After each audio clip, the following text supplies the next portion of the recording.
حضرت عائشہ روایت کرتی کہ بلال رات کے وقت اذان دیتے تھے، یعنی تہجد کی مراد ہے. فقال رسول اللہ صلی اللہ علیہ وسلم کلوا واشربوا حتی یؤذن ابن ام مکتوم، یعنی کھاؤ اور پیو، یعنی بلال کی اذان پر سحری بند نہ کرو بلکہ کھاتے پیتے رہو یہاں تک کہ ابن ام مکتوم اذان دیں، اور ان کی اذان ایک طرح سے فجر کی اذان تھی. فإنه لا يؤذن حتى يطلع الفجر، وہ اذان نہ دیتے تھے یہاں تک کہ فجر طلوع ہو جاتی. قال القاسم ولم يكن بين آذانهما الا ان يرقى ذا وينزل ذا، اور ان کی اذان کے درمیان کو بہت زیادہ فرق نہیں ہوتا تھا، بس اتنا کہ ایک چڑھتا تھا اور ایک دوسرا اتر رہا ہوتا تھا. اب اس میں آپ یہ کہیں گے کہ شاید یہ کہ ایک کے بعد فوراً دوسری اذان، تو اس کا مطلب یہ نہیں. اس کا مطلب یہ کہ ایک جب اذان دے چکتا تو اس کے بعد وہاں بیٹھ کر اپنا ذکر وغیرہ کچھ کرتا اور اتنی دیر میں دوسری اذان کا وقت ہو جاتا. یعنی ان دونوں اذانوں میں کوئی کئی گھنٹوں کا فرق نہیں تھا بلکہ ایک مناسب سا فرق ہوتا تھا.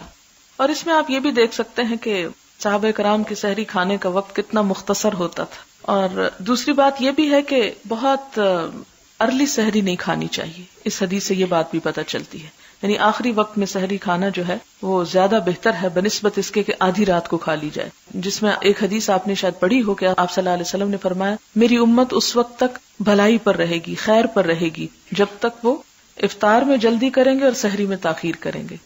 باب تعجیل السحور، سحری کھانے میں جلدی کرنا.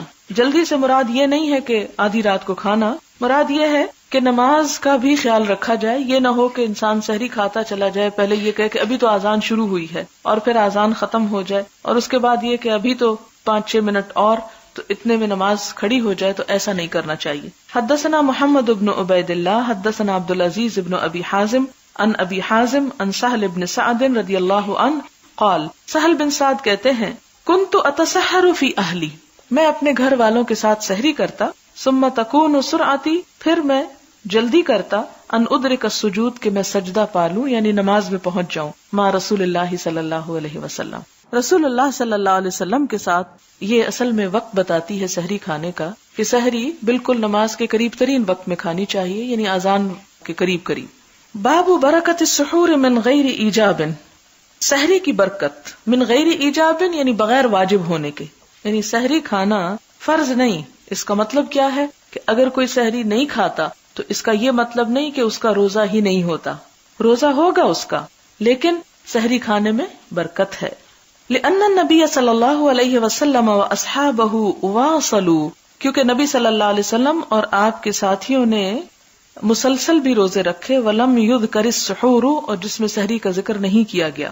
حدثنا موسى بن اسماعیل حدثنا جویریۃ عن نافع عن عبد اللہ رضی اللہ عنہ ان النبی صلی اللہ علیہ وسلم واصل فواصل الناس، کہ آپ صلی اللہ علیہ وسلم نے ملا کے روزہ رکھا تو لوگوں نے بھی ملا لیا.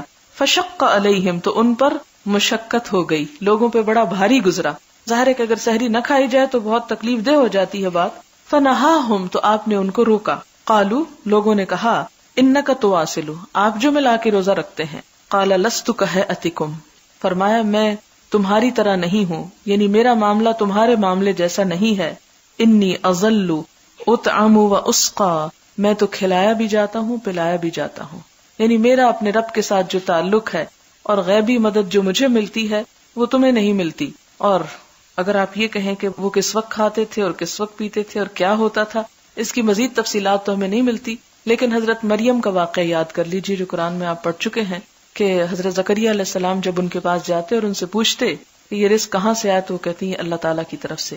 تو اگر حضرت مریم کو مل سکتا ہے تو حضور صلی اللہ علیہ وسلم کے ساتھ بھی شاید کوئی ایسا معاملہ ہو.